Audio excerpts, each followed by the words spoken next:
Ta-da! And without significant panic today. Oh, yep, there we go. Everything worked. It's a miracle. Oh, there we go. The chat has stabilized. Good morning, everybody. I'm Ethan, and welcome back to What's the Flock, our weekly live where we go over updates about what's happening here at our lovely little yarn shop in Christchurch, New Zealand. I guess really now my lovely little yarn shop in Christchurch, New Zealand. I do not know if any of you are here yet. I am on time, which might be causing a lot of confusion in fairness, because not once before this have I been on time for this, so that's fair that nobody's here yet. We'll see. So, what's going on? Knit Fast Dye Warm is still running. I am hoping all of you are having a great time with the beginning of your Knit Fast Dye Warm projects. I finished mine. We'll talk about it in a minute. We'll let everybody roll in. We'll see as people show up. And it has been pointed out to me that I do say and quite a bit. You know, the reality is doing this many lives or this many things facing a camera every week is the opposite of what I'd like to be doing with my life. So the pauses that occur are in general because I haven't had time to think through what I'm about to say before I come on, usually because it's kind of, no matter how well you plan and how well you think you know what you're going to be doing when you're live on air, it never works out that way, which is a fascinating reality. So pauses are just a natural part these days, I think, of people processing what's happening when certainty has been ripped out from under you. I have a new sock on the needles. I'm trying a new yarn and a new stitch number for this sock recipe. So like with most people who knit lots of socks, after a certain point, you get a feeling for how a sock is gonna fit. I do release sock patterns. I think they are very helpful for knitters who are not intuitive, who don't look at a pattern and go, oh, every time I knit this sock, it's 64 stitches, just like this. So I think that patterns are really, really useful for our sock knitters who are not intuitive. But for intuitive sock knitters, I think in majority, you guys probably know which stitch counts and which numbers work really well for you and how best to approach that. I certainly have always been a fan of the toe-up socks since I learned to knit them. I do knit cuff-down socks, to be clear. There are different times to do different socks. I pretty much exclusively, unless it makes sense in the pattern, use a fish lip heel these days. Good morning. And yeah, it's one, I'm so sorry. I can't read people's names very well. I can see your comments, but I'm on a 11-inch screen, so if it is a little hard to follow usernames, so I do apologize if I feel like I'm missing out on saying hi to somebody who's popped up. It's not on purpose, it's just another little challenge, because I don't see very well. Fun fact, the glasses are not for show. Yes, overall, Flocktober, that's not happening for a little while. Knit Fast Dye Warm raced along for me. So I'm wearing my new pullover. This is the number 2. This is the Raglan version of the pullover that I am designing. I'm gonna stand. I think the camera is gonna come with me. I have it set to follow my face, so if I do this with okay timing, you should be able to see the pattern. So this is the finished Raglan. I'm really, really happy with how it's come out. The front shaping, given the angle on this, is giving me a little bit more boob than I actually have, is a little intricate up here at the neckline. And if I turn around, the back neck also incorporates shaping to give it this pleasant openness over top of my traps, which is what stops it from riding up here at the back. One of the reasons top-down Raglans often ride up is that back of neck is straight across in almost all patterns, and quite frankly, short rows, while they provide additional fabric, I think referring to short rows as raising or lowering a neck is incorrect when we are discussing seamless construction. What it does is add additional fabric at the front and the back that allows the overall construction that you're fashioning out of a top-down knit to drape better or worse. And oftentimes people will require additional shaping in top-down knitting, which can largely be avoided by scooping out the back. So yes, I know exactly when I'm going to make this available because I've already announced this. So toile number 2 is not coming out until April 1st, and then toile number 3, the set-in sleeve, will be coming out May 1st. It's always been my planned release schedule for these patterns is that they would come out as a trio exactly 1 month apart to give people time and space to plan and think about what they might like to do. The pattern that I did technically release for this is toile number 1 for this knit along, and I will go back to it. This only took 8 days to knit. I know that that is not helpful information for people because the way that you knit, the volume of knitting that you have time to do in a day, and a lot of other things can be significantly different from me. I am a very fast knitter, as in the individual stitches that I make happen quite quickly, and I think that that's one of the things that really does push my knitting speed quite high. And I don't really look, especially when I'm knitting stockinette flat. So this little guy is going to be coming out. It might be a good idea to collect your yarn for it a little bit earlier though, Allison, if you are planning on casting on the 1st. Now, knit flat patterns like mine and knit in the round seamless patterns, you may have noticed if you've been knitting for a little while that meterage estimates are not particularly correct. And yes, so this is a DK weight pullover. This sample, I've already knit one of these actually. I knit one last year in Filcolana Arwetta Antilia, the silk mohair from Arwetta, from Filcolana, held double. So you can do this with a mohair held together with that. I only used 1,200 meters, roughly, in about 1,150 meters in this pullover for my size of DK weight yarn. So to be clear, I do think in relative terms this is quite yarn efficient. I would have used about 9 skeins of Acadia. So I did knit this in Acadia. This colorway is marooned. We are out of stock on it for a little bit, but we do have some beautiful other Acadia colors in stock, like Wood Lily, Sea Lavender, one of my favorite colors of all time on Acadia, the gorgeous Meadow Sweet, if I remember correctly, Summer Sweet, Summer Sweet, Thistle, Cedar, which is our best-selling color. I can be honest, the Cedar is absolutely the best seller in a totally rich and beautiful color. And last and certainly not least, Driftwood. So this is kind of a great, beautiful transitional autumnal palette that you could also wear very easily in spring. That's the great part about these transitional garments, these DK weight ones like Raglans and other things, is they give you great opportunities to balance out your total wear. And lots of other great options. The overall shape and construction of this one is quite classic. Many people have already said the phrase deep raglan to me. Let's discuss raglan construction. Raglan construction in the way that they work. Oh yes, pre-orders, by the way, are available for all colors of Acadia. So if you're loving marooned as much as I am, and I'll explain how the color got selected and all of that, but we do have some beautiful options up and available, but please do order in the Acadia for this pattern.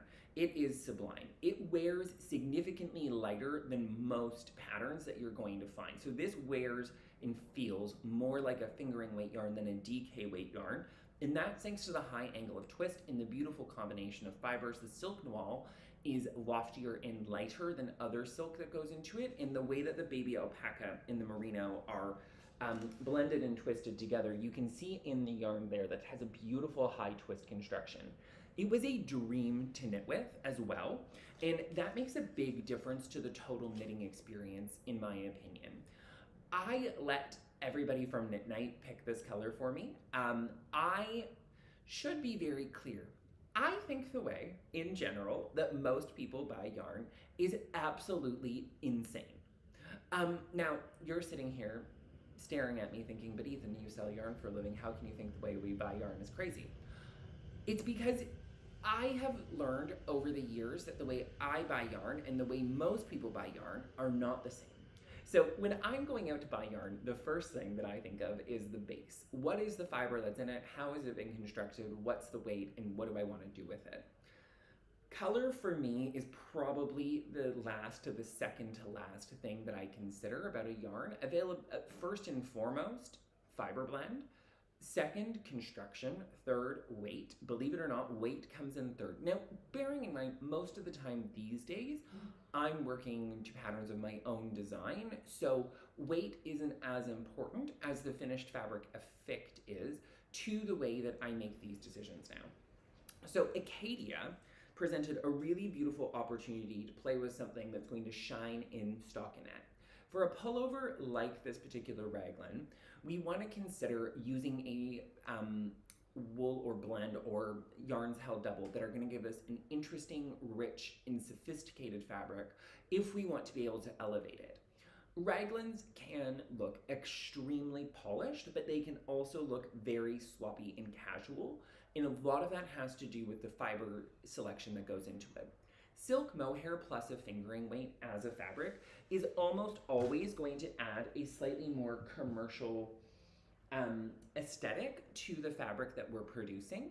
And I think that those fabrics, and one of the reasons that we love this combination, give us that aesthetic of a more finished, beautiful fabric overall. So this is the toile number 1. I'm not wearing it today, so I can actually show it to you. I've even woven the ends. It's a miracle.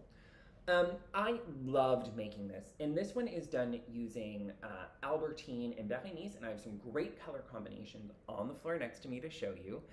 But I wanted more so at this moment just to show you and compare and contrast how this beautiful sumptuous fabric and this beautiful sumptuous fabric are both great choices for a pullover like this raglan or like the toile. But I wouldn't necessarily, unless I was looking to make a more casual garment that I wasn't intending on dressing up, I wouldn't necessarily rush in to purchasing or selecting fabrics and other things that don't necessarily provide that kind of beautiful polished finish. For example, this may not be the time to trot out your New Zealand made DK weight yarns, unless you're looking to make a very casual, relaxed aesthetic of a sweater. That's the time to bring out those flatter, softer, gentler yarns that will give rounder profiles to the stitches and therefore not provide quite the same level of sophistication and drape, because visually fabrics that drape provide us with more sophistication and an understanding from a distance that that's a luxury fabric, if that makes sense, because silk adds drape, as does cashmere, as does mohair. So this particular pullover in the blend of silk, alpaca, and merino, I feel is very easy to dress up or dress down. Paired with some khakis and possibly a white dress shirt underneath, I could probably wear this to, you know, anything like a christening or out to a nice lunch or even to a moderate casual restaurant. I think as well, a raglan with a sports coat and a white shirt underneath and possibly a pair of like nice wool trousers can do quite well in a more sophisticated setting going out for dinner or possibly a great brunch. If you were going to the Hermitage for a weekend and you wanted to pack a jumper that you could wear to multiple different things, a raglan and a drop shoulder in luxury fabrics are going to provide you with a huge amount of variety in ways that you can pair them. They go well with skirts and pants and all sorts of different looks, and so you can really start with these toile patterns over time to build up great basics.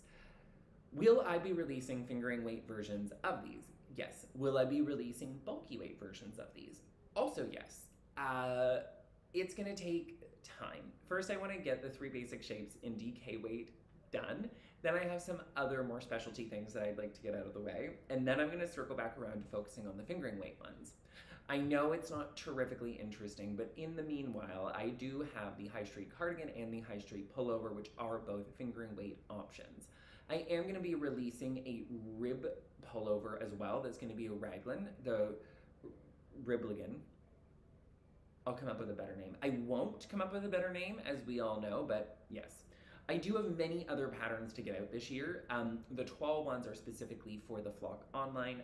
I've started rolling out our new content and continue to update the site there. So if you are a Flock Online member, thank you again for your patience. If you're not a member, now is definitely the time to jump in as the new content is kicking off. I've gone back to re-releasing our beginner knitter process as well, which is called 007 License to Knit. It's a fun way to engage with your knitting in the future. So the 12 patterns will be available for free for life to all Flock Online members, as are all of my ABE Forever patterns. If you're interested in joining, it's theflockonline.co.nz. And I should tell you all now that I am going to be putting the prices on my patterns up. So if you like the patterns that I have out at the moment, at the end of March, on April 1st, when I release the toile Raglan, all of my pattern prices, except for a couple, will be going from wherever they are currently to $15 NZD on Ravelry. And on the website from the Flock Online, you'll get them for when I start, they're free on the Flock Online. So yes, so the jumper that I knit in Lisa F's yarn, that's the rib pullover. It's going to be coming out as the August pattern for the Flock Online. It is a fingering weight rib pullover in a 3x1 rib. I did it initially in, I've got one sample I should say, in Eternity by Lisa F, and I'm going to be knitting up another one in a second commercial yarn quite shortly. I think you're going to be really excited to see how we can utilize and use different yarns to get different effects on all of these patterns. Speaking of utilizing yarns to get different effects, sorry, I have Exeter with me because I was afraid I was going to be chilly today in just this pullover. So the toile number 1, as I mentioned, this guy here is knit using Albertine and Berenice together. It produces one of the nicest silk mohair plus fingering weight fabrics I have encountered since I've started knitting like this. I really love Berenice. I think I've said that a lot. And this particular color combination is made by using two quite similar colors, Au Revoir and Gilet. Argile, damn it. They have a color called Gilet, and I don't know why I think they look alike, they don't. So this is Au Revoir and Argile together. You can see that they are a beautiful double up there of color, and the way that they interact obviously produces a much more sophisticated and subtle fabric than you may originally think from looking at them. One of the things about using silk mohair that has a contrast or slight contrast to the base color is it does not obscure the base color in the way that you expect. It laminates over top of it, and like when we used to do all of those painting effects like smooshing and glazing on walls, it has an effect like glazing in painting, where you get a wash of the color and an interaction between the two bases that produces a new beautiful color without lessening the effect of either. I really love that about the color combinations on Albertine and Berenice together. And there are more ways to use this than just one color. You can stripe these, you can do all sorts of great things with it. So I will definitely be putting these guys up for you to have a great look at. So Berenice comes in a number of beautiful combinations with Albertine. This is Petit Matin and Petit Matin. It is icy and bright and beautiful, and it's gonna give you a gorgeous frosty aesthetic. I do really think these colors go well together. You could do a wide stripe version of the toile pullover using this, toile number 1, the drop shoulder, and get a gorgeous effect. Also, one of the colors that's been a huge seller for us since we started bringing this in is Prune. Prune is a deep, dark purple that is more red leaning than the blue leaning maroon that I'm wearing. You can see that deeper red content. It is prune colored, like the color of a deep, rich, saturated with liquid prune, a rehydrated one. You're gonna love the color. It's a really stunning blend of fibers to use together, and all of them produce that prismatic effect like what you're seeing on my toile number 1 sample. My personal favorite combination that I picked up today, and I can't believe that I'm saying this, is Badiane and Badiane. This deep dark brown, coming from kind of militaristic colors with its deep, rich chestnut undertones and that slight hint of orangey red warmth to the base of the color plays out gorgeously, especially, pardon me, on the Berenice. The colors that Berenice produces on the Badiane is really beautiful because the core lifts the color and then the fluff around it is the same color as the base. This is going to produce a sophisticated and stunning combination. I also really am here to tout for Bois Flotté and the incredible Poivre et Sel together. Those two are certainly made to be together, and as we can see, again, if we wanted to stripe, if we wanted to combine, have a bit of a color play, perhaps get to know these colors by making, you know, one of the great things we've noticed that these do very, very well. Here's some samples we prepared earlier. This is a Sophie scarf. So a small scarf is a great way to get to know a fabric, as is a hat. This is a Musselburgh in Albertine and Berenice that I made, combined with a Sophie scarf in Albertine and Berenice. Those two together make such a great and cute little set. And yes, these are also all colors that look quite good on me. Spoiler alert, I look good in pretty much every color under the sun except orange. Not one of my strong colors. Now, last and not least, two really subtle and interesting pairings. Amboise with Eucalypt and Crepuscule with Oursin. These colors are coming together to form that beautiful, subtle, interesting neutral palette that we're really looking for. I love making things in neutrals, but making them in interesting neutrals gives you a great opportunity to expand your wardrobe possibility and to bring different things into play. These sorts of neutrals combine well with a lot of different colors in ways that you might not initially anticipate or plan. They're okay, well those balls went flying. They're great for pairing with other shades, and they have a really solid color story that works into any wardrobe and allows you to have that broader depth of color across all of the things that you're making, which is what starts to tie things together in a way that means we need to do less planning. When we do and combine and make all these luxury, slightly marbled fabrics and more interesting fabrics, combining them together is easier because they have more in common already. Oh, goodness. I need some caffeine. This is full of iced coffee. Ugh. I got up early this morning to do something. I ran out of the house without having any coffee. I took this with me to the gym. And then I did a wild workout of 21:15.9 calories on the ski erg, and then burpees, and then on the assault runner. It was a time today. Now, Knit Fast Dye Worm is going on, and you guys might be thinking to yourself, but what are some great things I could make that aren't garments, Ethan?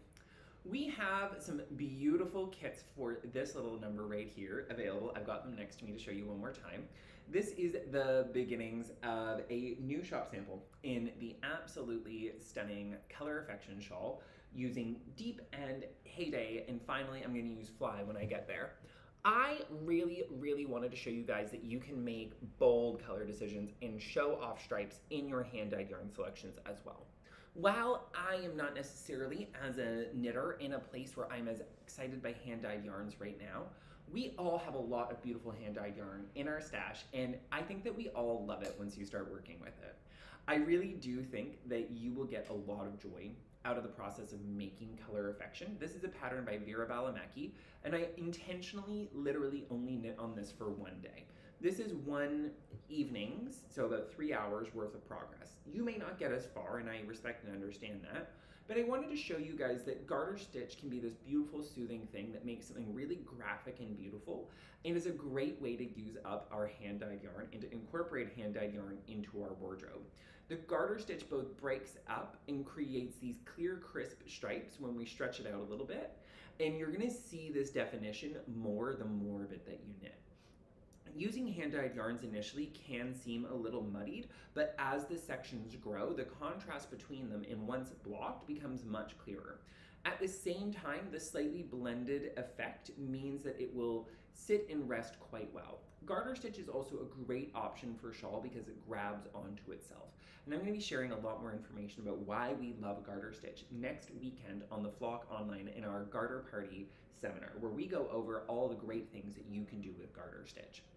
If you are looking to cast on a color affection, then I have great news for you. Our color affection kits in our Garter Party kits, we still have some great options up online. They come in a little canvas project bag, and the kits are sets of 3 yarns in either What Collection or from the amazing Dark Omen yarns, and you're gonna find lots of great options there for any color palette. The subtle ones, the complicated ones, the bright ones, all of them are just gonna produce different beautiful effects, but because of the way that garter stitch enables us to play with color, there's no wrong combination. You're not gonna lose the yarn in the pattern because of the way it works, even if it's got lots of speckles, as I showed you today with that pattern interpretation. We did receive our first of our regular restocks of Hedgehog Fiber that are going to be coming through this year. We're going to be stocking more regularly from their beautiful classic collection of colors and some of their new colors that they've come up with to give you guys great options to play with in store.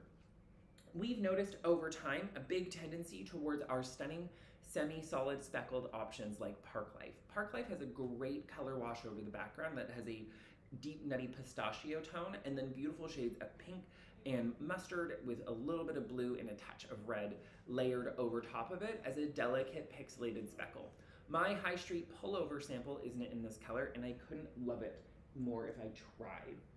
We decided to experiment by bringing in Monarch this time around. It's a colorway that we haven't had before, and we are really, really thrilled, well, I'm really thrilled with how it looks with Park Life and many of the other shades that we decided to bring in, including Pine, which is a first timer for us here. Pine is a really subtle color that has a creamy base with a slight green tinge and then a gorgeous selection of different green and brown speckles across it. These guys here would make a great color affection, but you could also use it to make Lily Pilly or any of the other suggestions like Happy Streets or the hundreds of great 3-color garter stitch shawls that exist out there today. We're really encouraging you guys to get into it and to have a great time with this. So you can pick and choose from our selection or dig through your stash and blend it with the stuff that we've got on offer and make some beautiful, beautiful choices.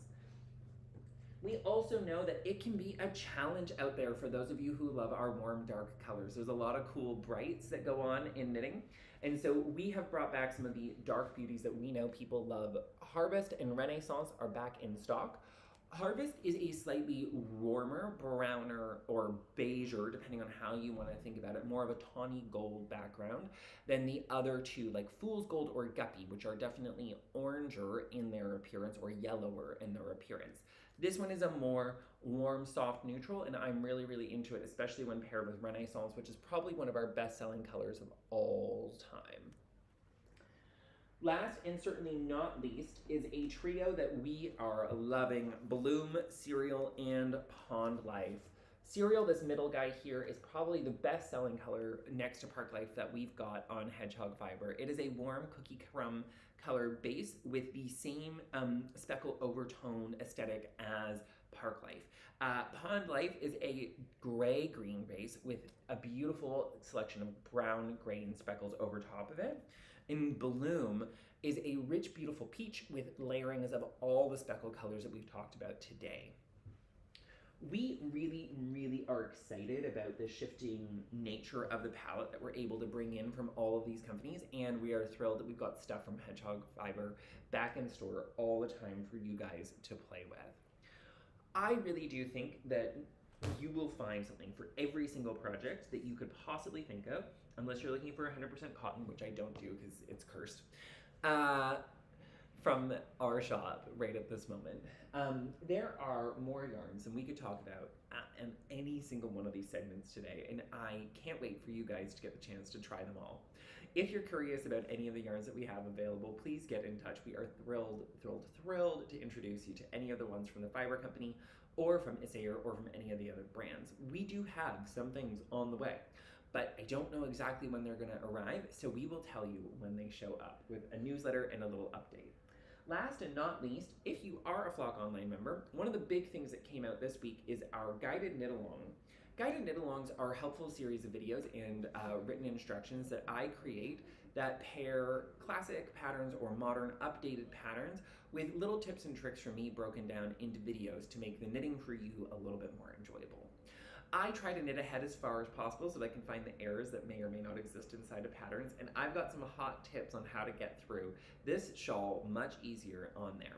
There are some things on the pattern that are not correct, and I'm sorry, but I'm not going to share them with you here. If you want to find out how to make an earth in the sky that's perfect for you, that takes a little bit less work, you should join us on the Flock Online. We cannot wait to have you there.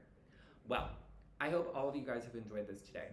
This year in the Flock Online, we are focusing on nothing new, and I am having a year of nothing new. So, I'm knitting vanilla socks, I'm focusing on basics, and I'm having a great time doing it, and I can see my knitting speed already improving. Just a quick reminder that at the end of the day, it's all just knits and purls. Every single thing that you're ever going to set out to make in knitting is made up of two stitches that are the co-equal representation of each other on the right side and the wrong side. The foundation of our knitting is the knit and the purl. And when we can knit and purl beautifully and well and consistently flat to make gorgeous stockinette fabric, everything else that we make in knitting is a complete breeze. If you're looking forward to coming back to basics and learning that sort of growth aspect of our knitting, come and join us on the Flock Online. There's a lot of other people there who want to meet you.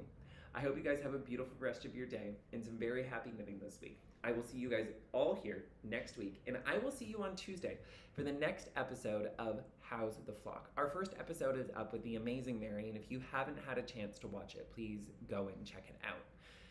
You may notice that my energy and attention is focused on things like that in the Flock Online. That's because I believe that sharing the stories that you guys have to tell about your knitting is the future of what we're going to do here. And I believe that I know that every single one of you has an interesting story to share for somebody else to hear. Someone out there needs to hear your story. And if you're looking to share your knitting journey, please get in touch with us at getflockknitting@gmail.com so we can set up a time for you to participate in How's the Flock. I love you. Have a beautiful rest of